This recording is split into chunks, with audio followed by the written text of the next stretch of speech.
बच्चों, आप सभी का हमारे YouTube चैनल में बहुत बहुत स्वागत है। आज हम विद्युत धारा चैप्टर में हमारे अगले टॉपिक को पढ़ने वाले हैं।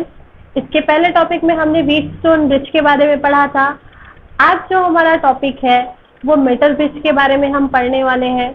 आप सभी बच्चों को ऑनलाइन के माध्यम से या YouTube के माध्यम से ही आप लोगों को अपनी पढ़ाई जारी रखनी होगी, क्योंकि इस स्थिति में अभी जो समय चल रहा है उसमें स्कूल जो है वो ओपन नहीं हो रहे हैं और आपके जो टीचर्स हैं वो हर संभव कोशिश कर रहे हैं कि आपको कैसे भी करके आपकी पढ़ाई का कोई भी नुकसान ना हो। तो आप सभी बच्चे जो है ज़्यादा से ज़्यादा ऑनलाइन क्लासेस भी अटेंड करें।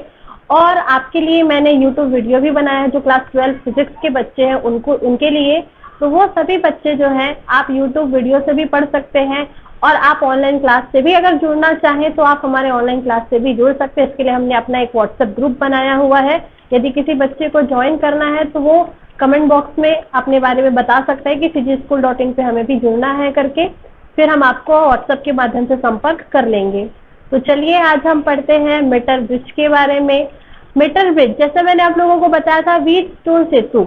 व्हीटस्टोन एक साइंटिस्ट है, उन्होंने एक ऐसा ब्रिज बनाया, एक ऐसा सेतु बनाया है जिसके माध्यम से हम अज्ञात प्रतिरोध को ज्ञात कर सकते हैं। उसी प्रकार मीटर ब्रिज एक ऐसा उपकरण है, एक ऐसा यंत्र है जिसकी सहायता से हम दिए गए चालक तार का अज्ञात प्रतिरोध ज्ञात कर सकते हैं, उसके पदार्थ का विशिष्ट प्रतिरोध या स्पेसिफिक रेजिस्टेंस भी हम ज्ञात कर सकते हैं। तो मीटर ब्रिज जो है वो व्हीटस्टोन सेतु के सिद्धांत पर आधारित एक ऐसा उपकरण है जिसकी सहायता से हम दिए गए चालक तार का प्रतिरोध ज्ञात कर सकते हैं तथा उसके पदार्थ का विशिष्ट प्रतिरोध भी ज्ञात कर सकते हैं। तो चलिए हम इसकी संरचना, सिद्धांत और चित्र और इसकी सूत्र को हम समझते हैं, पढ़ते हैं इसे। चलिए स्टार्ट करते हैं मीटर ब्रिज।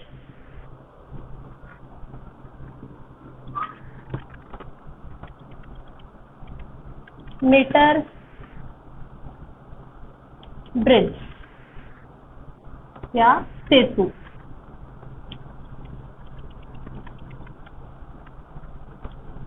ये आपका विद्युत धारा चैप्टर से ही है। तो मीटर ब्रिज को समझने के लिए सबसे पहले हम इसके डायग्राम को समझते हैं। मीटर ब्रिज में एक मीटर लंबा तार। सबसे पहली बात तो ये कि इसे मीटर ब्रिज क्यों कहा जाता है। इसे मीटर ब्रिज इसलिए कहा जाता है क्योंकि इसमें 1 मीटर लंबा धातु का बना हुआ, मिश्र धातु का बना हुआ तार होता है जो प्रायः मैग्नीन या कॉन्स्टेंटन का बनाया जाता है और इसके वजह से 1 मीटर लंबा तार होने के कारण इसका नाम क्या है, मीटर ब्रिज है। तो यहाँ पे हम मान लेते हैं हमारे पास एक मीटर ब्रिज का जो तार है ए बी, जिसकी लंबाई जो है वो 1 मीटर है। ये 1 मीटर जो वायर है हमारा वो मैग्नीन या कॉन्स्टेंटन का बना हुआ है। इस मीटर ब्रिज में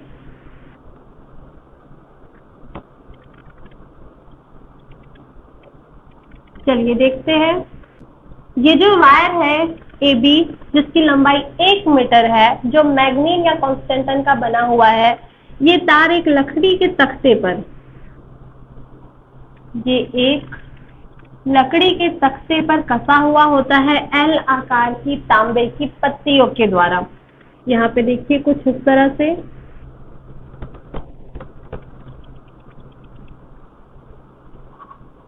ये एल आकार की तांबे की पत्ती है, ए एम हमने इसे नाम दे दिया। तो एल आकार की तांबे की पत्तियों के द्वारा ये तार जो है वो कसा हुआ होता है, बी एन। तो इस तरह से ए एम और बी एन, एल आकार की 2 पत्तियां हैं तांबे की, जिससे ये मीटर सेतु का जो वायर है, जो 1 मीटर लंबा वायर है, वो इन दोनों की सहायता से इस लकड़ी के तख्ते पर कसा हुआ होता है। इस एल आकार की पत्तियों में, ये जो एल आकार की हमने पत्तियां ली है तांबे की, इस पे संयोजक पेच लगे होते हैं, स्क्रू लगे हुए होते हैं। यहाँ पे देखिए एक स्क्रू यहाँ है और एक स्क्रू मैंने यहाँ पे बनाया हुआ है। इस तरह से ये स्क्रू लगे होते हैं। इन दोनों एल आकार की पत्तियों के बीच में एक अन्य तांबे की पत्ती होती है। ये एक अन्य तांबे की पत्ती है इस तांबे की पत्ती में 3 संयोजक पेच लगे होते हैं। स्क्रू जो है वो 3 स्क्रू होते हैं यहाँ पे, इस तरह से। इसे हम नाम दे देते हैं X, Y और D। तो इस तरह से हमने देखा कि AB जो है मेटल ब्रिज का 1 मीटर लंबा तार है, जो एक लकड़ी के तख्ते पर L आकार की 2 तांबे की पत्तियों से कसा हुआ है, जिस पर संयोजक पेच लगे होते हैं। L आकार की पत्तियों का नाम हमने दे दिया AM और BN।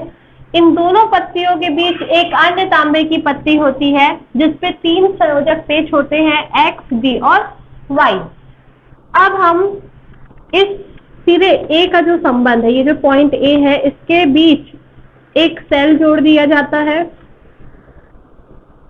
एक कुंजी K। तो इस तरह से मेटल ब्रिज के सिरे A को सेल के धन ध्रुव से और सिरे B को सेल के ऋण ध्रुव से जोड़ दिया जाता है। ये जो हमारा 1 मीटर लंबा वायर है, इसमें मीटर स्केल भी लगा हुआ होता है। इस लकड़ी के तख्ते पर इस तार के नीचे क्या लगा रहता है? एक मीटर स्केल लगा होता है, जिससे हम रीडिंग को आसानी से पढ़ सकते हैं।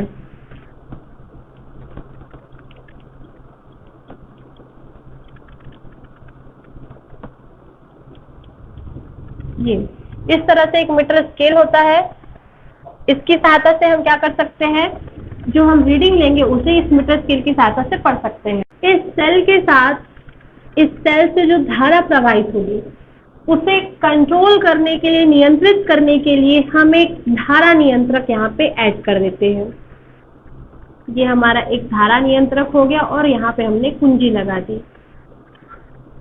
तो इस तरह से इस तार AB का जो कनेक्शन है, इसके A सिरे का कनेक्शन सेल के धन ध्रुव से तथा इसके सिरे B का जो कनेक्शन है सेल के ऋण ध्रुव से होते हुए धारा नियंत्रक RH तथा कुंजी से कर देते हैं। अब यहाँ पे देखिए, ये जो खाली जगह आपको दिख रही है, इस तांबे की पत्ती AM और ये जो पत्ती है XY, इसके बीच 2 खाली जगह हमको दिख रहे हैं, एक यहाँ पे और एक यहाँ पे। तो इन खाली जगहों पे हम एक प्रतिरोध बॉक्स को जोड़ देते हैं। ये देखिए, हमने एक प्रतिरोध बॉक्स को जोड़ दिया।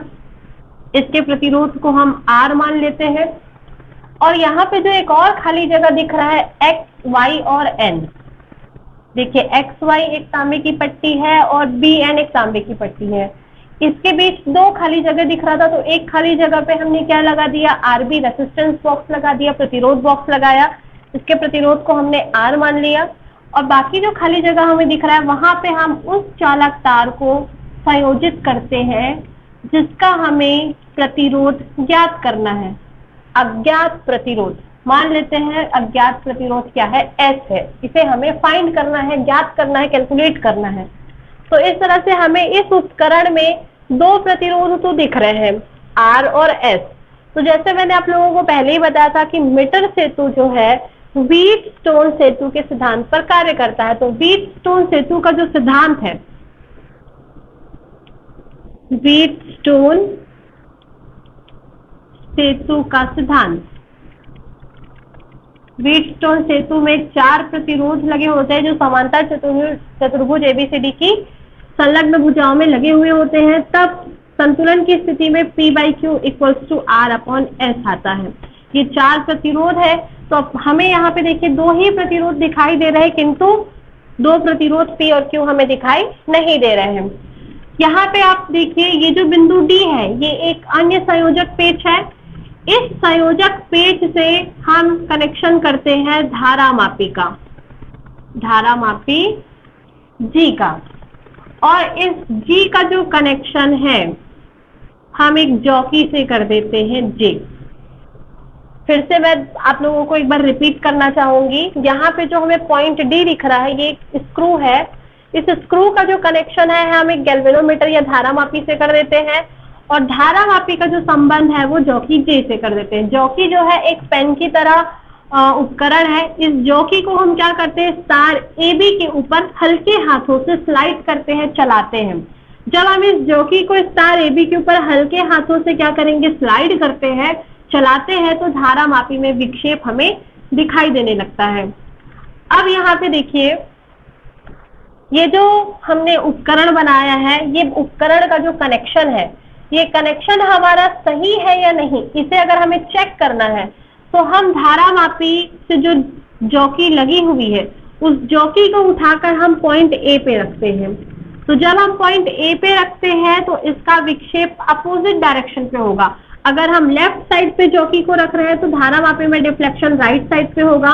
जब हम बी पॉइंट पे जॉकी को रखते हैं तो धारामापी में डिफ्लेक्शन जस्ट इसके अपोजिट यानी कि लेफ्ट साइड पे होगा।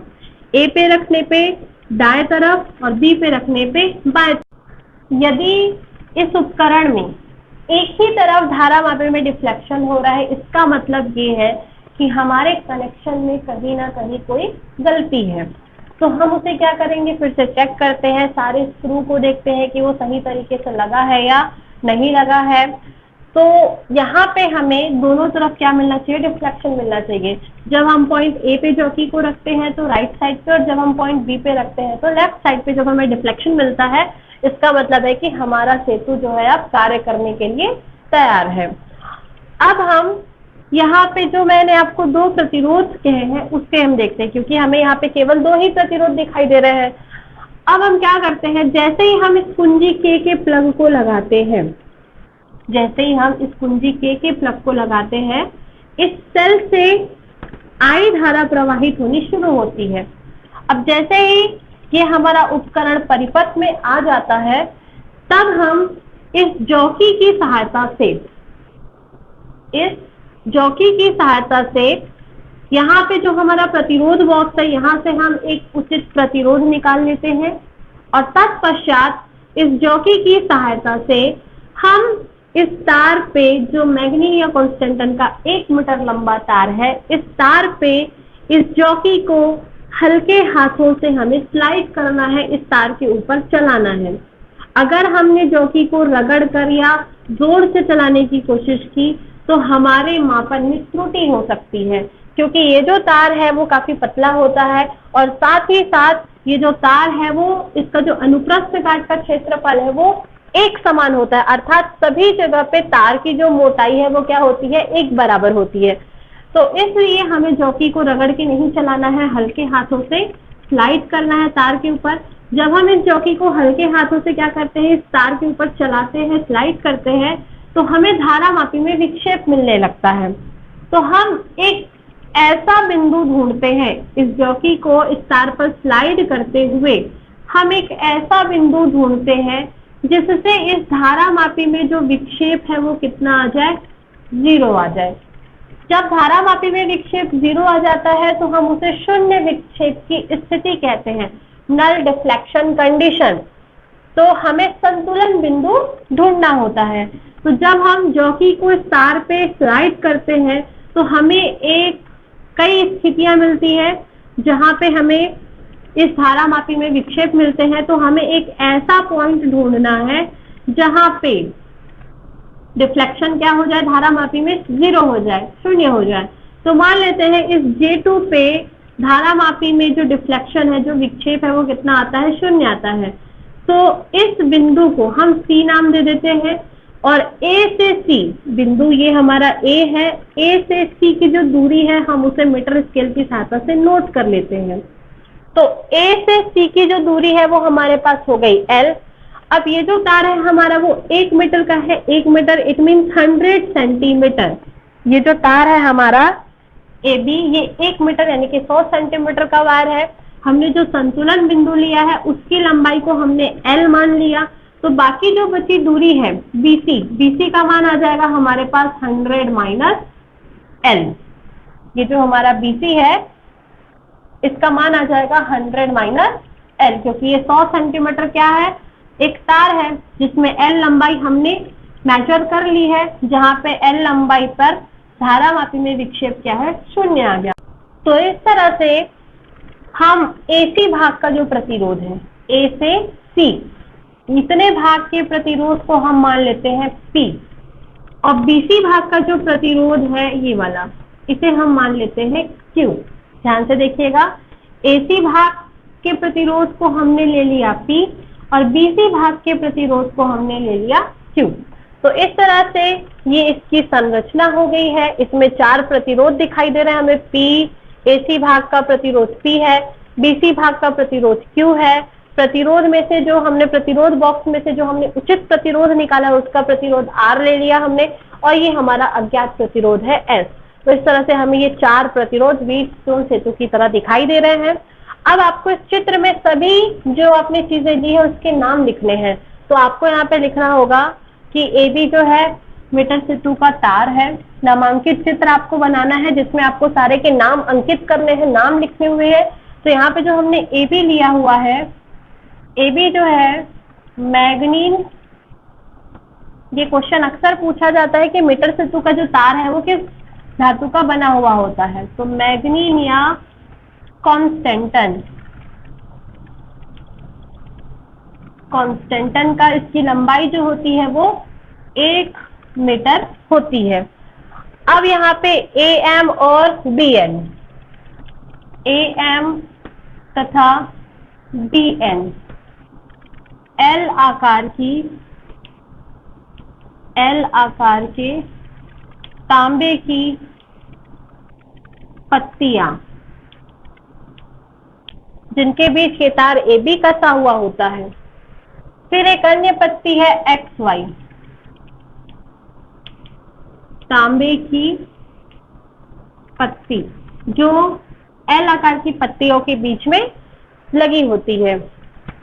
G जो है आपका धारा मापी है, गैल्वेनोमीटर है। J आपका जॉकी है। ये आपका एक सेल है जिसे हम E से डिनोट कर देते हैं। E आपका एक सेल हो गया। RH धारा नियंत्रक है जिसकी सहायता से हम सेल से उतनी ही धारा ले सकते हैं जितनी की हमें आवश्यकता है। K जो है आपकी कुंजी है, एक मार्गी कुंजी, वन वे की। तो इस तरह से ये इसके पार्ट्स हो गए। अब हम इसके सूत्र की स्थापना में चलते हैं। संरचना में आपको लिखना होगा AB जो है मीटर सेतु का 1 मीटर लंबा तार है जो मिश्र धातु मैग्नीन या कॉन्स्टेंटन का बना हुआ होता है, और 1 मीटर लंबा होने के कारण हम इसे मीटर सेतु कहते हैं। मीटर सेतु का ये जो तार है L आकार की 2 पत्तियों के बीच एक लकड़ी के तख्ते पर कसा हुआ होता है। इस तार के एक सिरे का संबंध सेल के धन ध्रुव से तथा दूसरे सिरे का जो संबंध है सेल के ऋण ध्रुव धारा नियंत्रक तथा कुंजी से होता है। इन 2 L आकार की पत्तियों के बीच में एक अन्य पत्ती होती है XY जिस पर संयोजक पेच लगे हुए होते हैं, जिनके बीच 2 खाली जगहें होती हैं, जिनमें से एक खाली जगह पर एक प्रतिरोध बॉक्स को लगा दिया जाता है तथा दूसरे खाली जगह पर उस अज्ञात प्रतिरोध को लगाया जाता है जिसका प्रतिरोध हमें ज्ञात करना है। उस अज्ञात चालक तार को हम लगा देते हैं, इसका प्रतिरोध हमें ज्ञात करना होता है। फिर हम जैसे ही कुंजी के बटन को ऑन करते हैं, दबाते हैं, तो इस सेल से धारा प्रवाहित होने लगती है तार AB में। फिर हम यहाँ से उचित प्रतिरोध निकाल देते हैं और जॉकी की सहायता से हम क्या करते हैं, इस तार AB में हल्के हाथों से स्लाइड करते हैं। तो हम देखते हैं कि धारा मापी में विक्षेप उत्पन्न हो रहा है। हमें संतुलन बिंदु ढूंढना होता है, इसलिए हम हल्के हाथों से जॉकी को चलाते हैं तार के ऊपर, और जैसे ही हमें वो बिंदु मिलता है जहां पे धारा मापी में विक्षेप शून्य हो, उस बिंदु की स्थिति को हम इस मीटर स्केल की सहायता से ज्ञात कर लेते हैं, लिख लेते हैं, और इस प्रकार बाकी बची दूरी को भी हम निकाल लेते हैं। क्योंकि टोटल दूरी जो है वो 100 सेंटीमीटर है, तो जो दूरी हमें ज्ञात है उस दूरी को अगर हम 100 में माइनस कर दे तो बाकी बची दूरी जो है वो 100 माइनस L हमें मिल जाती है। इस तरह से संतुलन बिंदु जो हमें मिल गया है, तो हम AC भाग के प्रतिरोध को P मान लेते हैं और BC भाग के प्रतिरोध को Q। RB से जो हमने प्रतिरोध निकाला उसका प्रतिरोध R, और अज्ञात प्रतिरोध जिसे हमें ज्ञात करना है वो S है। तो इस तरह से व्हीटस्टोन सेतु की तरह इसमें 4 प्रतिरोध P, Q, R और S दिखाई देते हैं। अब हम इसके सूत्र की स्थापना में चलते हैं। सूत्र की स्थापना, तो इस तरह सूत्र की स्थापना के लिए हम मान लेते हैं, माना संतुलन बिंदु की दूरी AC बराबर हमने ले लिया है L, तो BC भाग की लंबाई, BC भाग की लंबाई 100 माइनस L सेंटीमीटर। इस प्रकार माना AC भाग का प्रतिरोध, AC भाग का प्रतिरोध मान लेते हैं P है और AC भाग की लंबाई हमारे पास L है, तो हम जानते हैं सूत्र होता है हमारे पास R इक्वल्स टू, देखिए यहाँ पे हम एक सूत्र लिख रहे हैं, R equals to rho L upon A, जहाँ A अनुप्रस्थ काट का क्षेत्रफल है, चालक तार का, L जो उसकी लंबाई है, रो उसका विशिष्ट प्रतिरोध। तो विशिष्ट प्रतिरोध इस तार का सर्वत्र क्या रहेगा, एक समान रहेगा। इसकी जो अनुप्रस्थ काट का क्षेत्रफल है वो भी हर जगह एक समान है, क्योंकि इसकी जो मोटाई है वो सभी जगह क्या है, एक समान है। तो इस प्रकार हमने AC भाग के प्रतिरोध को P से डिनोट किया है, तो P इक्वल्स टू हमें मिलेगा रो, इसकी लंबाई L है और क्षेत्रफल हम मान लेते हैं 1। समीकरण हम इसे लेते हैं 1 तथा BC भाग का प्रतिरोध, BC भाग का प्रतिरोध Q से हम डिनोट करते हैं, तो Q equals to same as rho और A आपका समान रहेगा, लेकिन BC भाग की लंबाई हमारे पास है 100 माइनस L। इक्वेशन ले लेते हैं हम इसे सेकेंड। अब हमें व्हीटस्टोन सेतु के सिद्धांत को अप्लाई करना है। व्हीटस्टोन सेतु के सिद्धांत से, व्हीटस्टोन सेतु का सिद्धांत कहता है P upon Q equals to R upon S। समीकरण 1 और 2 से P Q का मान रखने पर, समीकरण 1 तथा 2 से P तथा Q का मान रखने पर P की जगह हमें मिलेगा रो L अपॉन A और ये हमें मिलेगा rho 100 minus L upon A equals to R upon S। जब हम इसे सॉल्व करते हैं तो देखिए यहाँ से रो और A क्या हो गया, आपका कैंसिल हो गया। तो इस तरह से ये हमें मिलेगा L upon 100 minus L equals to R upon S। इस प्रकार ये जो हमें मिला है L upon 100 minus L R upon S, यहाँ से हमें S को फाइंड आउट करना है, S को निकालना है। तो हम इसे क्रॉस मल्टीप्लाई करेंगे, L का आप S से गुणा कर दीजिए, तो ये आपका LS आ गया और ये आपका आ जाएगा हार 100 माइनस L। S हमें निकालना है तो हम S को यहीं रख लेते हैं और ये आपका आ गया R 100 minus L upon L। इस सूत्र की सहायता से हम अज्ञात प्रतिरोध को ज्ञात कर सकते हैं। इस सूत्र की सहायता से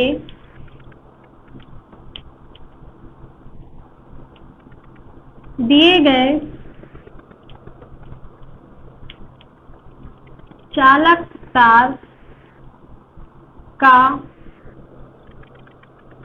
प्रतिरोध ज्ञात किया जा सकता है। इस प्रकार ये मीटर सेतु है और मीटर सेतु से सूत्र की स्थापना हमने देखा, मीटर सेतु की संरचना हमने देखी। अब हम इसमें देखते हैं त्रुटि और इसका निराकरण, एरर एंड इट्स कनेक्शन, त्रुटि एवं निराकरण कि किस कंडीशन पे मापन में गलती हो सकती है। Error and it's correction. चलिए, सबसे पहला तो ये है कि मीटर सेतु का जो तार होता है AB, जो 1 मीटर लंबाई का होता है, मैग्नीन या कॉन्स्टेंटन का बना हुआ होता है, यदि वो तार के अनुप्रस्थ काट का क्षेत्रफल एक समान ना हो। तो पहला, यदि मीटर सेतु के तार के अनुप्रस्थ काट का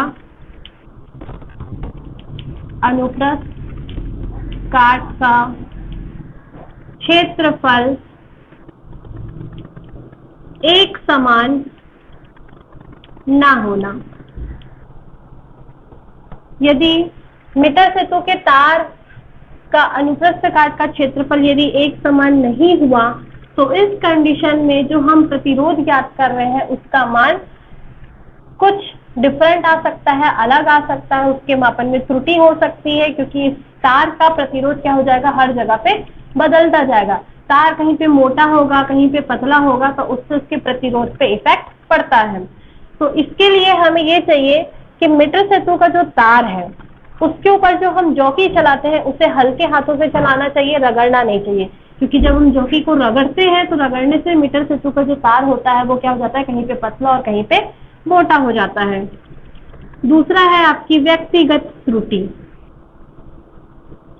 व्यक्तिगत त्रुटि, जब हम मीटर सेतु से प्रयोग करते हैं और उससे अज्ञात प्रतिरोध ज्ञात करते हैं तो हमें ये ध्यान में रखना चाहिए कि मीटर सेतु से जब हम मापन कर रहे होते हैं तो उस समय संतुलन बिंदु की जो लंबाई होती है हम उसे मीटर स्केल से नोट करते हैं। तो मीटर स्केल से देखने पर हमसे कोई गलती नहीं होनी चाहिए। संतुलन बिंदु को हमें बहुत अच्छे से, बहुत सावधानी पूर्वक देखना चाहिए। सभी स्क्रू जो है वो टाइट लगे होने चाहिए, कोई भी ढीला ना हो। अगर कोई स्क्रू ढीला होगा, टाइटली कसा नहीं होगा तो भी मीटर सेतु के मापन में गलती आ सकती है। कुछ व्यक्तिगत त्रुटि में जैसे रीडिंग को ठीक तरीके से नहीं लेना, स्क्रू वगैरह को ठीक तरीके से कसा नहीं होना, ये सारी चीजें जो है व्यक्तिगत त्रुटि में आती हैं। तो हमें इस व्यक्तिगत त्रुटि को ही क्या करना होगा, देखना होगा, सावधानी पूर्वक हमें प्रयोग को करना चाहिए। तो इस प्रकार बहुत सी गलतियां हमारी वजह से होती है, पर्सनल एरर की वजह से होती है, व्यक्तिगत त्रुटि की वजह से होती है। जैसे जब हम कनेक्शन करते हैं तो संयोजक पेच को हम अच्छी तरह से टाइट नहीं करते, उसे हल्का लूज कर देते हैं, जिसकी वजह से भी डिफ्लेक्शन में प्रॉब्लम आती है और हमें संतुलन बिंदु नहीं मिल पाता। तो इसे हमें ध्यान से इसे संयोजक पेच को अच्छे से टाइट करना है, कसा हुआ रखना है। और जो हमारा जॉकी है उसे हमें तार पे रगड़ के नहीं चलाना है, हल्के हाथों से उसे क्या करना है, स्लाइड करना है। जब हम मीटर स्केल से रीडिंग पढ़ते हैं, संतुलन बिंदु की पोजीशन को जब हम पढ़ते हैं तो हमें बहुत ही सावधानी पूर्वक हमें क्या करना चाहिए, पढ़ना चाहिए। तो इन सभी चीजों का अगर हम ध्यान रखें तो हम मीटर सेतु की सहायता से दिए गए चालक तार का हम क्या कर सकते हैं, बहुत आसानी से उसका अज्ञात प्रतिरोध हम ज्ञात कर सकते हैं। तो आज हमने मीटर सेतु, जो कि एक बहुत ही इंपॉर्टेंट टॉपिक है इस चैप्टर का, वो हमने पढ़ा है। आई होप आप लोगों को समझ में आया होगा। यदि आपको कोई डाउट्स है तो आप अपने डाउट्स हमें कमेंट बॉक्स में लिख सकते हैं। अगले वीडियो में हम पोटेंशियोमीटर के बारे में पढ़ने वाले हैं, विभव मापी के बारे में पढ़ने वाले हैं। ये सारे टॉपिक्स जो हैं बहुत ही इंपॉर्टेंट है, परीक्षा की दृष्टि से परीक्षा में पूछा जाता है। तो आप सभी जो है इस वीडियो को देखें और देख के इसका लाभ लें, नोट्स बनाएं, उसे घर पे तैयारी करें जिससे आपको हेल्प मिले। Thank you.